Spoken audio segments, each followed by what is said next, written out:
Hello guys, ഞാൻ കുറച്ച് നാളായി വീഡിയോസൊക്കെ അപ്ലോഡ് ചെയ്തിട്ട് ഞാനിപ്പോൾ മൈസൂരിൽ നിന്ന് വീട്ടിലോട്ട് വന്ന് ഓണം ലീവാണ്. ആദ്യം തന്നെ ഞാൻ അഡ്വാൻസ് ആയിട്ട് എല്ലാവർക്കും ഓണാശംസകൾ നേരെയാണ്. ഞാനും അമ്മയും രാവിലെ സെറ്റ് സാരിയൊക്കെ കൊടുത്ത് ചർച്ചിലൊക്കെ പോയി. അത് കഴിഞ്ഞ് വന്നിട്ട് ഞങ്ങൾക്കൊരു യാത്രയുണ്ട്. അങ്ങനെ അമ്മ ഫുഡൊക്കെ വാരി വായിൽ വെച്ച് തരികയാണ്. യാത്രയെന്ന് പറയുമ്പോൾ ഓണക്കറക്കം എന്ന് വേണേൽ പറയാം. ഞങ്ങൾ ട്രിവാൻഡ്രത്ത് പോവുകയാണ്. ഓണമായതുകൊണ്ട് കുറച്ച് സാധനമൊക്കെ മേടിക്കാമെന്ന് പറഞ്ഞിട്ട് ഞങ്ങൾ സിറ്റിയിൽ പോയതാണ്. പോയപ്പോൾ നോക്കുമ്പോൾ സ്ട്രീറ്റ് മുഴുവൻ ഒരുപാട് സാധനങ്ങളാണ്. ചെറിയ ചെറിയ ഷോപ്പുകളുണ്ട്.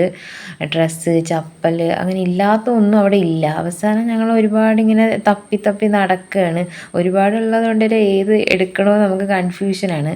അങ്ങനെ ഞങ്ങൾ കുറേ നടന്നിട്ട് ഇവിടെ ട്രിവാൻഡ്രത്ത് തന്നെയുള്ള രാമചന്ദ്രൻ എന്ന് പറഞ്ഞിട്ടുള്ളൊരു ഷോപ്പുണ്ട്. എല്ലാവർക്കും അറിയുന്നതാവും. ഞങ്ങൾ അവിടെ കയറി. അവിടെ കയറിയപ്പോഴും ഞങ്ങൾക്ക് ഒരുപാട് ഡ്രസ്സ് ഉള്ളത് കൊണ്ട് തന്നെ ഏതെടുക്കണമെന്ന് സത്യം പറഞ്ഞാൽ കൺഫ്യൂഷനാണ്. അങ്ങനെ ഞങ്ങൾ ഒരുപാട് അലഞ്ഞിട്ടൊന്നും ചൂസ് ചെയ്യാൻ പറ്റിയില്ല. എന്തായാലും ഒന്നെടുത്തല്ലേ പറ്റത്തുള്ളൂ എന്ന് പറഞ്ഞാൽ ഞങ്ങൾ അവസാനം കുറച്ച് ഡ്രസ്സൊക്കെ ചൂസ് ചെയ്തു. സത്യം പറഞ്ഞാൽ ചെറിയ ഷോപ്പിൽ പോയി കഴിഞ്ഞാൽ നമുക്ക് വേഗം തന്നെ ഡ്രസ്സ് എടുത്തിട്ട് അവിടെ നിന്ന് ഇറങ്ങാൻ പറ്റും, കൺഫ്യൂഷൻ ആവില്ല. അങ്ങനെ ഞങ്ങൾ അവിടെ നിന്ന് ഡ്രസ്സൊക്കെ എടുത്ത് പിന്നെ ഞങ്ങൾ ബില്ലിംഗ് സെക്ഷനിൽ പോയി ബില്ലൊക്കെ ഇട്ടു. പിന്നെ ബില്ലൊക്കെ ഇട്ടിട്ട് ഞങ്ങൾ അവിടെ നിന്ന് ഇറങ്ങിയപ്പോൾ നല്ല വിശപ്പ്. പിന്നെ ഞങ്ങൾ അവിടെ നിന്ന് ഒരു ഹോട്ടലിൽ തന്നെ കയറി ഫുഡ് കഴിക്കാൻ കയറി. ഇത് ശ്രീ പത്മനാഭ സ്വാമി ക്ഷേത്രത്തിൻ്റെ ഓപ്പോസിറ്റുള്ളൊരു ഹോട്ടലാണ്. ഇവിടെ വെജ് മാത്രമേ ഉള്ളൂ. അങ്ങനെ അമ്മ സദ്യയാണ് മേടിച്ചത്.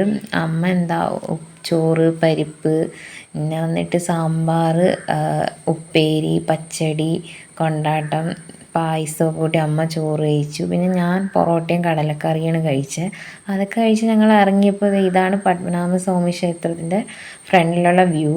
ഒരുപാട് സാധനങ്ങൾ അവിടെ വിൽക്കാൻ വെച്ചിട്ടുണ്ട്. പിന്നെ ഞങ്ങൾ അതൊക്കെ നോക്കി ഇങ്ങനെ നടന്ന് ലാസ്റ്റ് ഞങ്ങൾ മേടിക്കാൻ ഇറങ്ങിയ സാധനമൊക്കെ മേടിച്ചു. അങ്ങനെ ഞങ്ങൾ തിരിച്ചു പിന്നെ വീട്ടിലേക്ക് പോയി. ഇത്രയൊക്കെ ഉള്ളൂ ഗൈസ്. Okay, by.